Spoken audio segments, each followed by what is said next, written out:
On the line now, I have Bradley Yates. You go by Brad, right? It's actually Bradshaw, but I go Brad. by Oh, okay, cool. Common mistake. Bradshaw Yates. All right. So, Brad, you have a ton of videos on YouTube. Your website says 200, but I counted, you actually have closer to 600, right? Just shy of 600 at the moment. Wow. And that's been over the last 5+-ish years that you've been doing that? First one came out in 2007. I put the first one up then, Tap of the Morning. It was about 6 months before I put another one up called Tap of the Evening. And then I started to do a couple more, and then I started to do a bunch of them. And, time flies when you're making And so you said that you started in 2007, and you only did one video up front, and then you waited a while, and then did a second one. And how did the snowball effect happen? Did you get a bunch of really great responses? I'm not sure. I just had, the first one was like, YouTube was new, and I just thought, hey, wouldn't it be cool if there was a video that people could watch to start their day, to use some tapping to help them have a better day? And I had no intention of doing any more. And then after about 6 months, it's like, it'd be good to have a video that sort of capped off the day. And then after doing that, just different ideas came up about, this would be a cool video. Now, even though I have almost 600 of them, I have probably that many ideas that I have yet to shoot. And wow. People send me ideas all the time, and so it just became a thing of, here's a way that I can make a difference in the world. It's, just putting them out there. And I do get a ton of great feedback. It's really rewarding to get emails from people saying what a difference it's made. I do live workshops around the world, and I've had people come up and say, "You saved my life." No, really, literally. Wow, that's amazing. Wow, just because I sit in my office and tap for a few minutes in front of a camera. Yeah. And so it's very rewarding. So it's just my way of trying to make the world a better place. Yeah, wow. So for those who are listening but haven't actually heard of you, I will tell everybody a little bit about you. So Mr. Bradshaw Yates has been producing YouTube videos, I guess with just your computer, no? Yeah. Okay. Producing YouTube videos that demonstrate and lead people through EFT, emotional freedom technique. It's a tapping sequence that is that helps people get through traumas and helps people get through negative experiences in their lives, and seek the release that EFT, emotional freedom technique, claims that it does. And in my experience, so I've been doing. So I've mentioned that I was in a car wreck in 2001, and I got through it and got through the coma, and I didn't know I had PTSD. I just thought that life was just really, really hard until earlier this year when a EMDR practitioner showed me a Venn diagram of PTSD and TBI, and then all the symptoms that were there. I was like, oh my God, that's exactly what I've been dealing with, minus a lot of the TBI symptoms, because I was really fortunate to have a few hundred sessions of craniosacral massage in the 5 to 10 years after the accident. But then I found EFT, and I found your videos, Brad, actually on YouTube, and there's a ton of videos online, but I kept finding myself gravitating back to yours. And I have some feelings about why that is. Do you have any idea maybe with the feedback you've gotten as to why you have almost 11 million views over your 600 videos? I'm just laughing because there was an email this morning from someone who said, because you're so extremely handsome, it makes it so much easier to watch your videos. And I had to laugh. I was going to write back and go, well, I don't know about extremely. There's different reasons why people find them appealing, and it's different for different people. There are some people who would prefer other people's videos, and my particular way of doing it is not their cup of tea, as it were. But a lot of it is the humor that I bring to it. I bring a pretty light touch to the process. Yeah. So especially when we're dealing with trauma, I say, I got to go into therapy for my trauma, this really awful thing that happened, and I got to sit there and focus on the awful thing. And so I kind of like to bring that spoonful of sugar that helps the medicine go down. Yeah, that connects for me. And there's one video that I remember watching that I thought had that aha kind of eye-opening moment. The one where you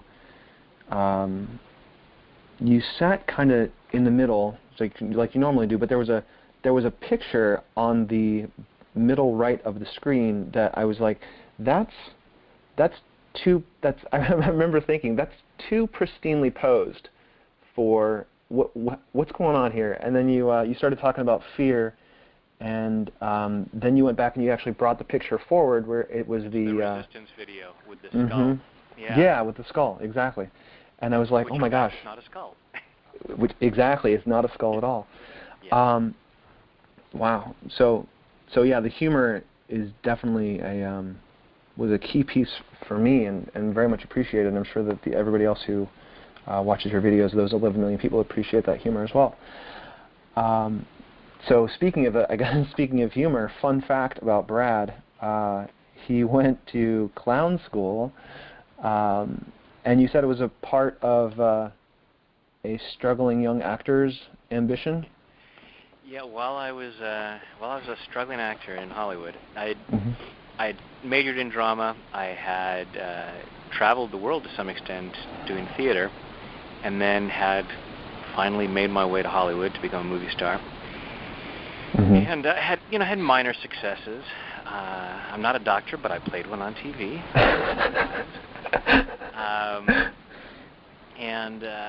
But while I was in Los Angeles, I met my wife. And when she was pregnant with our first child, I thought, maybe I ought to have a backup career. That's when I started hypnotherapy, which led to the EFT. But during the time that I was an actor, I heard about auditions for Ringling Brothers and Barnum & Bailey Clown College. You figured, what the heck? It sounded like fun. Okay. And they joke that it's harder to get into than Harvard. They get tons of applications, and they only take 30 people. Oh, wow. So, the odds were against me, but I thought, what the heck? And did it. And it was an amazing 2 months. But I had just recently started, gotten serious with my girlfriend at that time, who is now my wife. Congratulations. At the end of clown college, I was like, the deal is that they take people to go on the road, and I was saying, I don't want to go on the road for the next year. I'm in a serious relationship. And Right. Yeah. So I'm in one too, and I can relate to that. I was not chosen for that, which is fine. They asked me about some other opportunities, but then I moved on from acting. When I started doing hypnotherapy, I thought, this is my calling. This is working with people to clear whatever was going on that was holding them back from their potential, and help them to live the lives that are possible for them. Sure. That's where I really found my calling, and then through some hypnotherapists learned about EFT, and that really took over as my predominant modality. Cool. And so now you work with people all over the world, kind of as you've mentioned, with EFT and helping people clear trauma. Yeah. Whether it's they talk about big T and little T trauma, other stuff most of the people I work with are not big T traumas, but Sure. we have events that happen in our lives that are upsetting, they're painful, and we learn from them, which we have to do. If we put our hand on a hot burner, Right. we want to learn from that. We don't want to have to, every time we see a hot burner go, I wonder if that would hurt when I touch it. Right. So, it is necessary for us to function that we learn how to do things automatically and do it at an unconscious level so that we don't even, we come into the kitchen, we see the hot burner, we don't sit there and go, let me think, have I ever touched that before? Yes, I did once. It was very painful. I'm not going to touch it now. Right, We right. we don't even go near it because something inside of us has unconsciously already decided, stay away from that. Mm-hmm. That's how we have to function that way. When when we're children, babies learning how to move our hands and eventually learn how to walk and things like that. It took a lot of thought process. Now, if we had to, every time we get up out of bed and go to turn the light on, we go, all right, let's see, shift my weight, pick my right foot up, move it forward. We have to, in order to function, we have to do things automatically. I mean, so it's as simple and straightforward as a heartbeat. Yeah, exactly. I mean, if we had to think about that. As much as possible, we want to do things unconsciously, so we don't have to think about every little movement. So we do the same with learning about pain, Mm-hmm. whether it's physical or emotional pain. So if we have a traumatic experience, whether it's something, a car accident like what you experienced, or Mm-hmm. an unfortunate interaction with somebody at school. Someone calls us a name, and it's painful. Part of our mind goes, okay, note to self, that's like touching the burner. Let's not do that again. Right. And we generalize. So, having been in a car accident, part of your mind might say, I can never get in a car again. Sure. Sure. It's going to be very limiting in life. Right. Opposed to, okay, how do I avoid the exact situation that led to the accident, whatever that might be?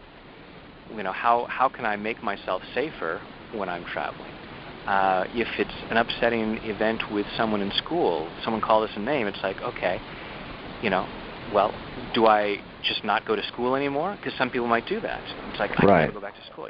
Depending on how much the mind generalizes, a traumatic event, an upsetting event, can really limit us. And that's what happens is each of us has so much potential for the joy we can experience and service we can provide to the world through the gifts and talents that each of us has. And these big and little T traumas stop us from having what life can be. And so many of us don't even know that. We go through life not even aware of it because it's all happening at an unconscious level. And we just sit there and go, my life just doesn't seem to be what I think it could be, but we don't know why. Yeah, I can totally relate to that.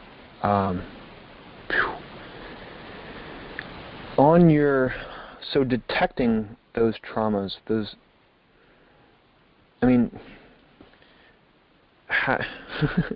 how do you know when, a big T trauma, little T trauma, they happen all the time. How do you know when something's kind of holding on to you or your mind's not able to let go of it?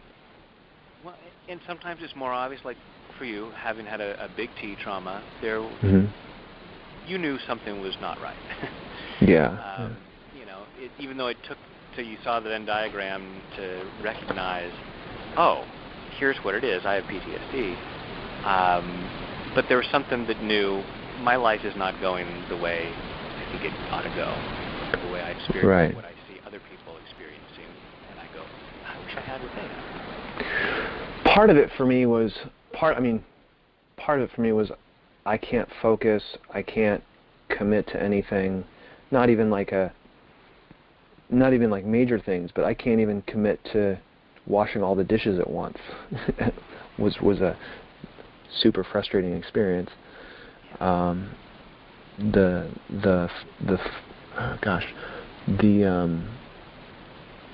fleeting compulsivities that that captured my attention. Like, oh my gosh, I could listen to music while I'm washing the dishes, and then I should probably go do this other thing. I should clean the bathroom. Oh no, I should write in my journal right now. Oh, wait, 2 hours later, the dishes still aren't done. Cool, come on. Yeah, and so here's the thing: is I like to say that self-sabotage is simply misguided self-love. We're trying to protect ourselves. Now, why getting all the dishes done would seem threatening in some way? Who knows? You know, why is part of you saying, don't stay focused on this? You know, maybe it's, if I get all the dishes done, then I will go and do something that might be dangerous. If the dishes are left undone, then it's like, when I start to think about something else, going someplace that might seem threatening, then I'll go, I still got dishes to do. So somehow it keeps you in your comfort zone. Well, it's almost like being able to still feel needed. Yeah. It's just so silly. Well, in retrospect. Silly. Yeah. We have to be careful about making judgmental comments, because it's what we're so programmed to do. Is we're so programmed to look at our behavior and go, that's silly, that's stupid, that's that, which is brilliant. Here's the thing: is we are freaking brilliant. Everything that you do, and I'm talking to everyone here because of all the different things that you do to keep yourself safe, are brilliant. When you're sitting there and you're getting the dishes done, part of it goes, if I get the dishes done, there's going to be an unfortunate consequence. Totally unconsciously. You don't even know what it is, maybe. You know, oftentimes, maybe the majority of the time, we have no idea what it might be. We're not even aware that we're having this conversation in our own head about, you know, is it safe for me to get this done? Is it safe for me to keep moving on? And so part of it says, I need to stop myself somehow. Oh, I should listen to some music right now. Brilliant way to distract ourselves. And then we go, I'm such a procrastinator. I never finish anything. We beat ourselves up, which is brilliant, because the more time we spend beating ourselves up about this so-called flaw in our personality, we get to stay in our comfort zone. Of self-abuse. Of being safe, yeah. The self-abuse, whatever it is that we're doing, so the self-abuse is just, you know, because if I wasn't beating myself up, I might actually go get the dishes done. I know. If I could, you know, one more thing I can do to delay any forward movement is to spend time chastising myself. Brilliant. And then we feel bad, and then we don't even have the energy to do something. And part of it is like, this is lousy. Another part of this is going, my plan is working perfectly. It's a brilliant and evil genius. And it's not even evil, because it's ultimately it's self-love. It's trying to protect ourselves based on misinformation. Why then is self-love result in so much pain? Because of misunderstandings about things, because of programming we've gotten. You know, a lot of it comes from our parents, and our parents may not have been the best people may not have understood love very well because of their program, not because they were bad or evil or messed up. They just had misunderstandings that were passed on to them. Sure. And, you know, they may have told us all kinds of things that were crippling self-esteem. And what we then learn is, okay, that's how, you know, if my authority figure, if the person who I depend upon for my survival tells me this, then that must be right. Right. So that's the way to do it. Right. There's a lot of educational psychology material that I learned about in teaching school that talks about the stages of mental development, and at like 0 to 2, you've got this like paradise lost, the you're in paradise concept, and that the mind looks up to parents, and everything that the parent does and says is the way that the world works, with 100% pure acceptance. So you mentioned, and I think this is, you mentioned that the way your parents were, you know, the way your parents raised you, but then the way your parents were raised, and that gets into a much larger conversation of epigenetics, which is basically historical trauma. And I read about some science that was, some like studies that were recently done, that trauma gets passed through genes, and so it affects future generations on a cellular level, which is incredibly provocative or evocative for I mean, socioeconomics, for international racial issues, things like that. Does EFT help with those sorts of things too?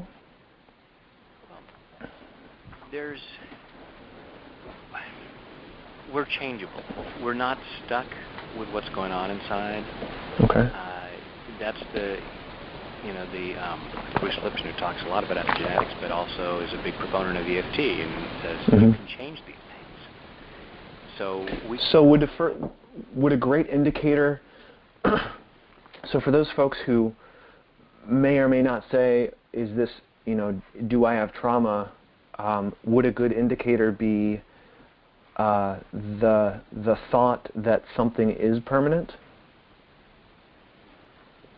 Like if I thought that, I don't know, all bullies are jerks, all bullies are bad people, would that be a good indicator that, gosh, there's probably something in my past that is locked up and needs some EFT love on it? Yeah, it could be. I mean, to me, any place in our lives that's not going the way we'd ideally like it to go is an opportunity for tapping. Whether, wherever it came from. If we can look at it and go, you know what, I'm not feeling as good as I'd like to feel, physically and or emotionally, there's probably something that tapping can help to clear. It may not be everything, because there may be certain actions we need to take. Sure. If I'm living on the streets and starving, I can do some tapping to help shift my attitude and maybe get me into action. But I'm going to have to take some actions as well. Right. The ideal thing is not to, I'm still living on the streets, but I feel so good about it. So there are, and most of it is actions that we need to take, and the question is, what stops me from taking that action? And if we find ourselves unable to take certain actions, it's like, okay, there's probably some fear there, and that fear probably is the result of some kind of trauma, some kind of upsetting event, some pain that I experienced in the past that tells me, if I take this action, I will experience more pain. And it may be completely illogical, but our mind is so brilliant that we will keep ourselves from looking. It's like, don't even look there. It's like, well, let me really look and see if this is true. No. Don't pay no attention to the man behind the curtain. Right, totally Wizard of Oz. You're still alive, aren't you? Then we've been doing our job. Don't mess with it. If it ain't broke, don't fix it. Right. And if you're still alive in the tree, even though the lions are totally gone from chasing you around in the safari, like, don't get out of the tree, even if you're starving. Yeah. I think also... Sorry, go ahead. So if we look at it and we go, okay, there's something I'd like to be different. I wish I felt better. I wish that I was able to go out and meet people. I wish that I was able to change jobs. I wish that I was able to do this or that. If we find there's some place where we're not living the life that we would like to live, that's when I say, well, okay, give tapping a try, because there is something that is holding us back. That whatever is stopping us from doing what we want to do to create the life we want to create, there is a fear. It's been said there's only two emotions. Ultimately, there's love and there's fear. And if we're not feeling love, then it's probably fear. And so the tapping, and probably at this point, since some folks listening may still be going, what is tapping? What do you mean? Sure. What is EFT, emotional freedom technique? And it's a very simple technique based on acupuncture. So for thousands of years in Chinese medicine, they have said there is a flow of energy along the body through these pathways that are called meridians. Mm-hmm. And when this energy gets stuck, we don't feel so good, physically and or emotionally.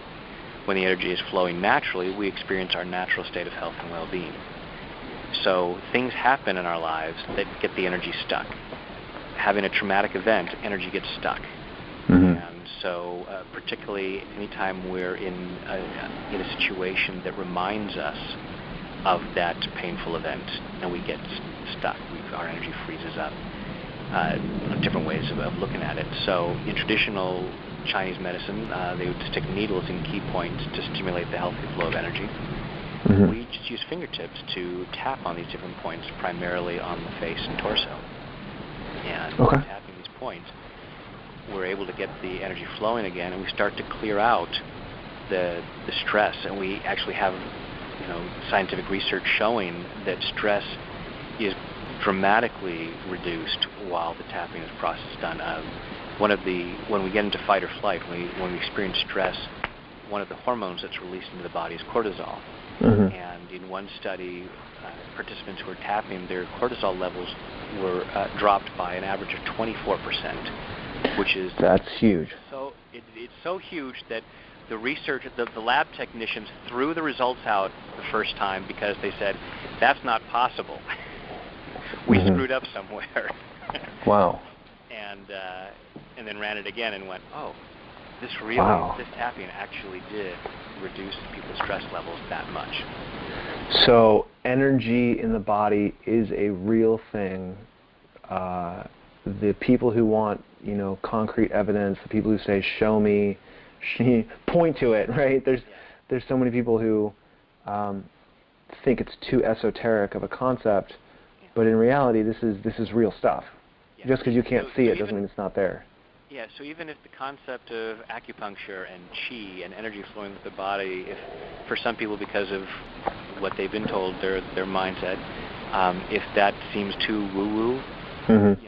Then chemicals in the body like cortisol is Western science that you can go, okay, that it can wrap my head around. Yeah, validated and substantiated. So, yeah.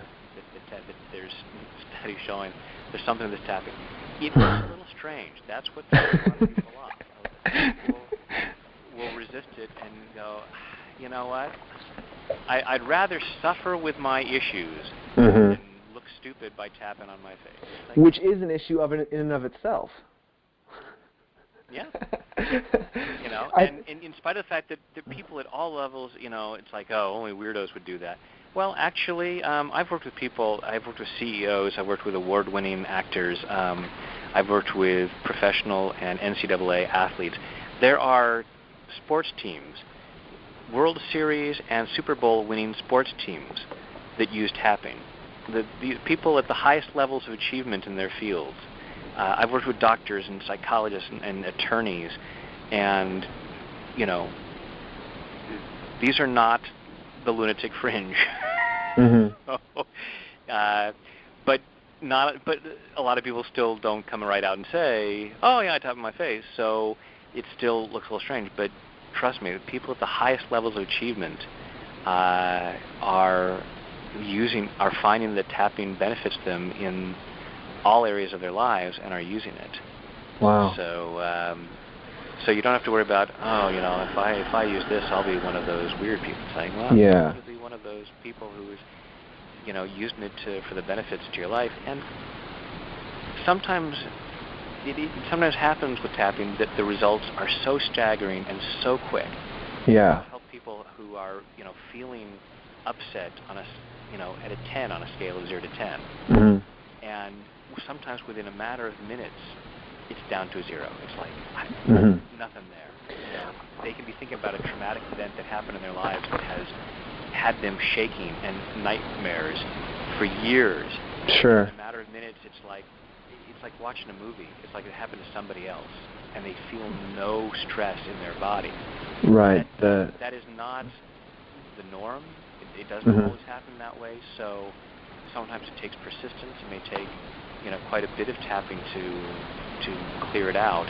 Generally, we feel at least somewhat relaxed as we go through it. Feel at least some relief. But if you don't feel it right away, that doesn't mean it's not working. I mean, that's then like saying, okay, you know what? I want to have 6-pack abs. I'll do sit-ups. You do 3 sit-ups and then go, no, I don't have 6-pack yet. Guess it doesn't work. Yeah.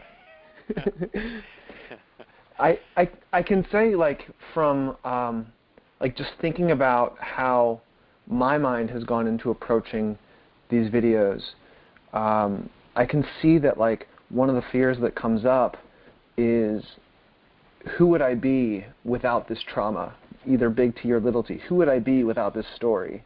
Yes.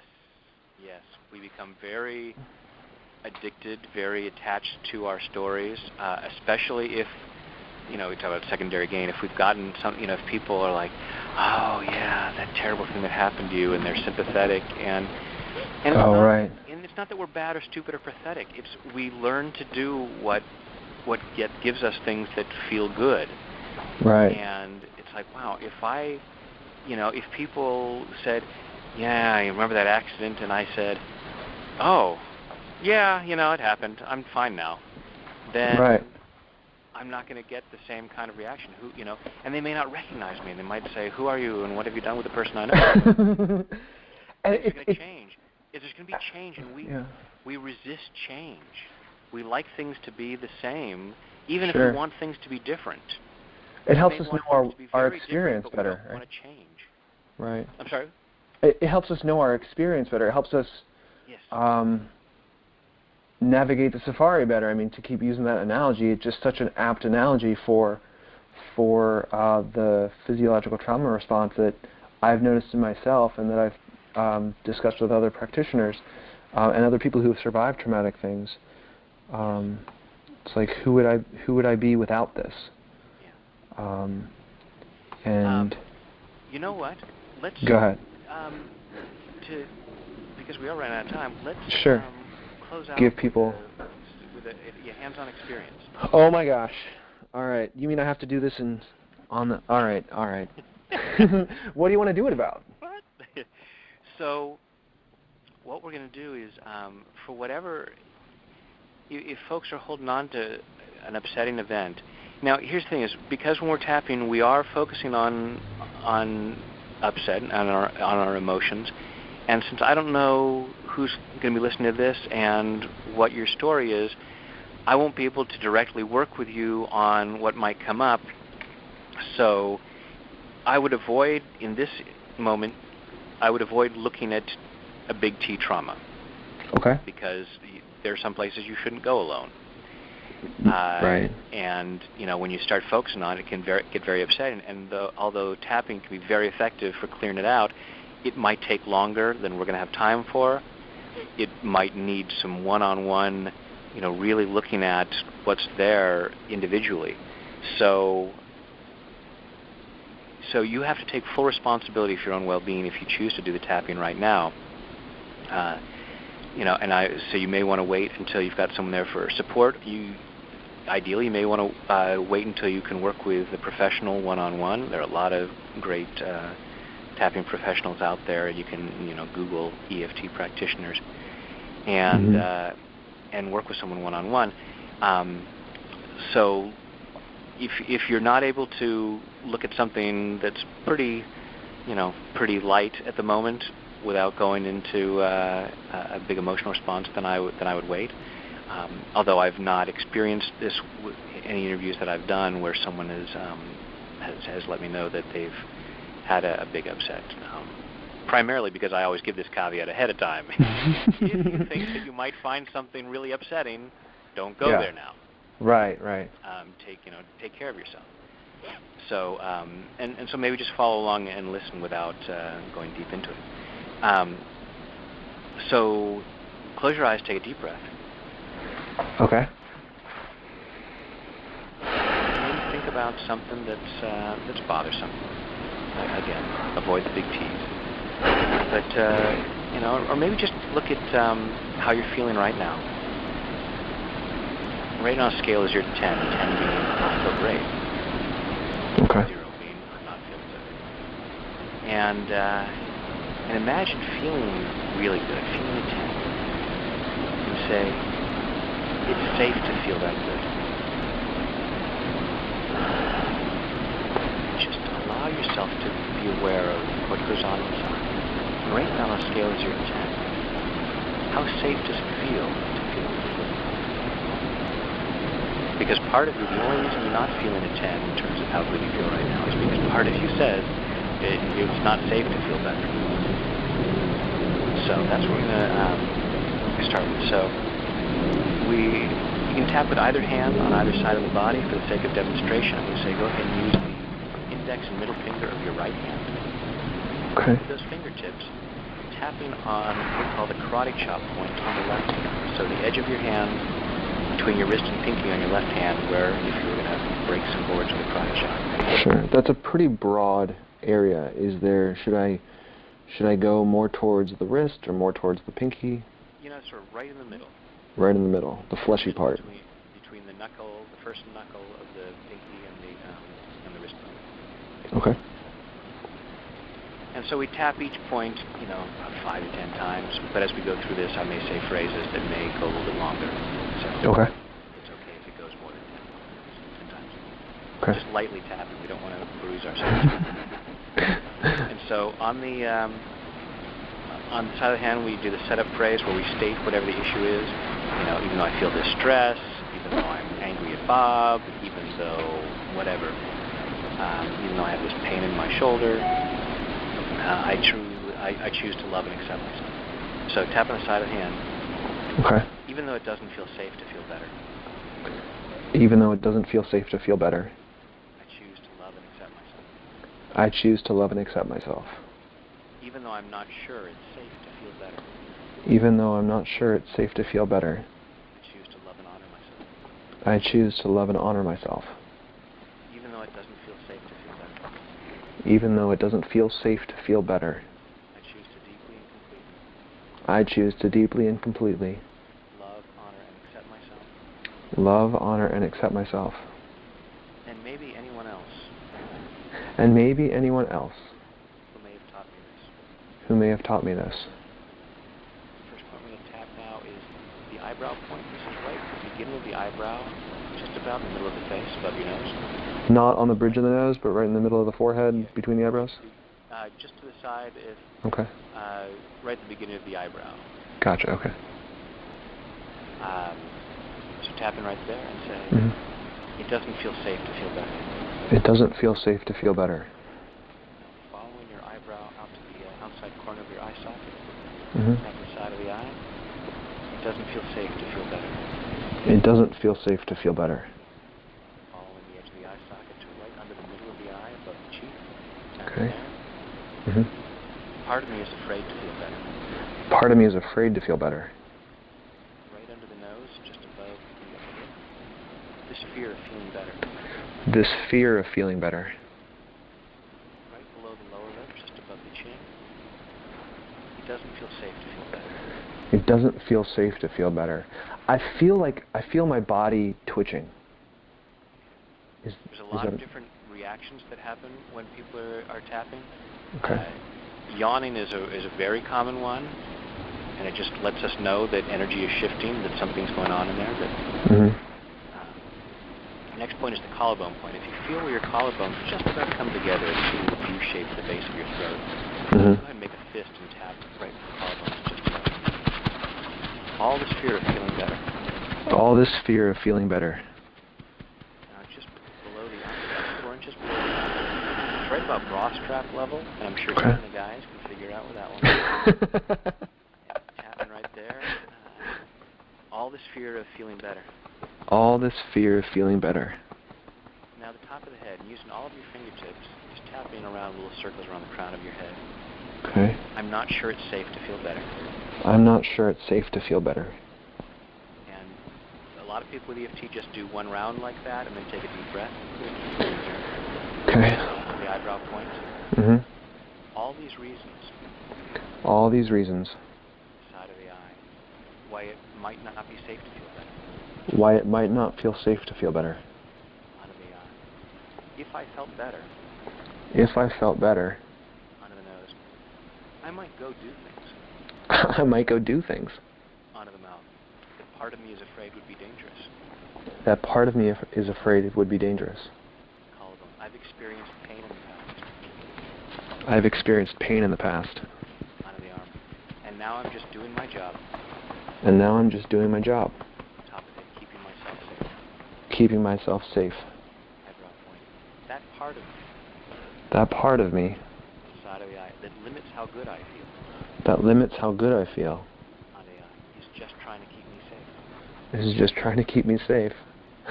All this fear. All this fear. Under the mouth. Of all the consequences. Of all the consequences. Column. Of feeling better. Of feeling better. All this fear. All this fear. Top of it, that if I felt better. That if I felt better. Eyebrow. I'd put myself in harm's way. I'd put myself in harm's way. Side of the eye. And these uncomfortable feelings. And these uncomfortable feelings. Under the eye. Is something I've gotten used to. Are something I've gotten used to. Under the nose. It's part of my identity. It's part of my identity. Under the mouth. If I wasn't feeling bad. If I wasn't feeling bad. People wouldn't recognize me. People wouldn't recognize me. Under the arm. They'd treat me differently. They'd treat me differently. Top of it, they might accuse me of faking it. They might accuse me of faking it. Eyebrow point. In my mind. In my mind. Side of the eye. I've got all kinds of reasons. I've got all kinds of reasons. Under the eye. About why it wouldn't be safe to feel better. About why it wouldn't feel safe to feel better. Under the nose. So while it might be uncomfortable. So while it might be uncomfortable. Part of me believes it's safer. Part of me believes it's safer. And I love and appreciate that part of me. And I love and appreciate that part of me. That is simply trying to take care of me. That is simply trying to take care of me. And I choose to re-educate that part. And I choose to re-educate that part. Eyebrow point. I choose to be open to the possibility. I choose to be open to the possibility. Side of the eye. That I could feel really good. That I could feel really good. Under the eye. And still take care of myself. And still take care of myself. Under the nose. Clearing this need to feel bad. Clearing this need to feel bad. Under the mouth. Clearing it at a cellular level. Clearing it at a cellular level. Clearing it all the way back through my past. Clearing it all the way back through my past. Back through all the times in my life. Back through all the times in my life. Where I got the message. Where I got the message. Eyebrow point. That it was dangerous to feel better. That it was dangerous to feel better. All the times I got the message. All the times I got the message. That I needed to limit how good I felt. That I needed to limit how good I felt. I'm allowing myself to see the truth. I'm allowing myself to see the truth. Under the mouth. It's okay for me to feel really good. It's okay for me to feel really good. And I'm smart enough to still take care of myself. And I'm smart enough to still take care of myself. Under the arm. I can feel really good. I can feel really good. And still make really good choices. And still make really good choices. Eyebrow point. I don't need to feel bad. I don't need to feel bad. In order to take care of myself. In order to take care of myself. And I'm allowing myself to be free. I'm allowing myself to feel good. Feeling better and better. I'm feeling better and better. Allowing myself to heal. I'm allowing myself to heal. I'm setting myself free. I'm setting myself free. Body, mind, and spirit. In body, mind, and spirit.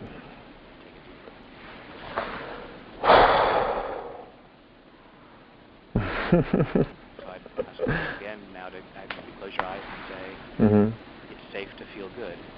I'm smiling. Apparently you're allowing it's feeling safer to feel better. Yeah, which is such a cool feeling. Cool. Wow. I have one final follow-up question that you kind of actually touched on. You mentioned the word truth, and I was paying attention to it through... Oh my gosh, I feel so relaxed. You mentioned the word truth, and one of the things I always like to ask is, and I guess my last thing, after I recognize you and just tell you how grateful and appreciative I am for personally what you're doing, but also the what you've been able to do for so many other people out there, and the massive amount of healing that you're doing throughout the United States and the internet-accepted world and throughout the world. So thank you very much. Well, my pleasure. I'm blessed to get to do what I do, and thank you for this opportunity to share this work with more people. Yeah, cool. I wanted to ask you what, and it's totally along the lines of what you do, what does it mean to find truth through trauma? Well, to me, the ultimate truth underneath everything is that we are magnificent children of the universe. And sometimes it takes a trauma to wake us up and to bring us to look at it, because a lot of people, when they're not experiencing, when they don't have a real wake-up call, when they don't have something that happens big enough to make them really take a look, they kind of glide through life and don't reach their potential. Mm-hmm. And so sometimes trauma, as upsetting and painful and even horrendous as it can be, a lot of people get to a point where they're actually grateful that it happened, because without it, they would have missed out. And they're aware of how going through the trauma was a wake-up call to see, wait a minute, I'm not getting everything from life that I could have, that I can. And so it's an opportunity, painful opportunity, but sometimes it, maybe sometimes a lot of us need pain to, because if it ain't broke, don't fix it. Yeah. So, and so it's certainly not ideal. It's not. I wouldn't say to anyone, you know what, your life could be better. I'm going to inflict some trauma on you. Right. We don't want to go looking for trauma. If we can find that freedom, if we can find that better stuff without it. But if the trauma has occurred, allowing ourselves to go, okay, let me use this as an opportunity to find the truth of who I am and what I'm capable of and what I could really experience. Wow. Strong words. I think I'm still my body's still calming down from that session. That was really cool. Thank you, Brad. I very much appreciate your time today. My pleasure, Joshua. All right.